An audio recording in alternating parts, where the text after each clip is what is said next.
Frères et sœurs, nous sommes aujourd'hui à la fête du corps et du sang du Seigneur Jésus. Alors c'est vrai qu'en tant que Belge, on pourrait faire du cocorico et dire « Ah, si la fête existe, c'est grâce à Sainte Julienne du Mont-Cornillon ». Et on devrait aussi ajouter que c'est grâce au pape qui à l'époque était d'origine belge. Je crois que c'est le seul qui a eu. Peut-être qu'il y aura un suivant, en tout cas pas moi, je vous l'assure. Mais qu'est-ce que c'est que cette fête du corps et du sang du Christ? Qu'est-ce qu'elle représente pour vous? Moi, je ne peux vous dire que ce qu'elle représente pour moi. La fête du corps et du sang du Christ me ramène à comprendre que chaque fois que je communie, c'est le corps et le sang de Jésus que je reçois. Et si à chaque fois que je communie, c'est le corps et le sang de Jésus que je reçois, c'est le Sauveur que je reçois en moi. Et si c'est le Sauveur que je reçois en moi, il découvre en moi tout ce qui me fait souffrir, tout ce qui est difficile, tout ce qui me fait de la peine, tout ce qui est tordu, et vous continuerez la liste pour vous-même, si vous le désirez.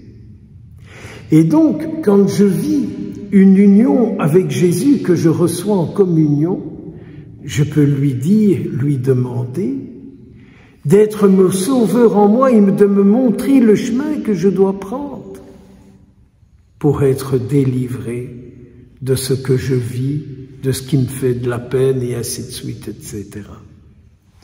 Donc, la fête du corps et du sang du Christ me fait prendre conscience que Jésus a dit « mais je serai toujours avec vous ». Ou encore, quand il a dit « mais si vous ne mangez pas mon corps, si vous ne buvez pas mon sang, vous n'aurez pas ma vie en vous ». Il y a quand même à se demander quelle est la vie que nous avons en nous, nous qui communions régulièrement. Cette fête doit être une grâce parce qu'elle nous rappelle l'engagement de Jésus qui dit « Je ne vous laisserai jamais tomber, je serai toujours avec vous, je ne vous oublierai pas, je serai toujours avec vous ». Est-ce que nous pourrions un peu méditer ça pour nous-mêmes et essayer de vivre cette présence du corps du Christ en nous lors de chaque communion? Si Jésus est en moi, s'il est le sauveur de ma vie, s'il est l'espérance de ma vie, Jésus est en moi et il œuvre en moi. Jésus œuvre en moi. Je ne sais si vous avez prêté attention à l'oraison d'entrée, mais j'ai dit en votre nom à tous, au Seigneur, que nous puissions goûter sans cesse en nous, goûter en nous le fruit de ta rédemption. Que je puisse faire l'expérience en moi que tu es celui qui me sauve de tout et qui m'amène à pouvoir tout vivre, à pouvoir tout dépasser. C'est comme ça que vous communiez. Moi, je me disais aujourd'hui, j'ai un fameux travail à faire pour ne pas oublier qu'en chaque communion, tu viens en moi et que tu me rejoins dans la réalité de ma vie la plus profonde, dans la réalité de ma vie la plus profonde, la plus obscure. Continuez aussi pour vous-même. Alors on comprend que Saint Paul, qui nous fait ce récit de l'institution, bon voilà, historiquement, si ça vous amuse, je peux vous dire que c'est le plus ancien texte commun en écrit sur l'Eucharistie, bien sûr. Mais si monsieur le curé dit ça dans son homélie, ça ne fait pas avancer le tram, ni ça ne nous aide pas à être sauvés en sachant que c'est le plus ancien texte. Ce qui nous sauve, c'est de prendre conscience que c'est Jésus qui vient en nous. Et comme le disait Saint Paul, Chaque fois que nous communions à son corps, nous annonçons sa mort et nous annonçons sa résurrection.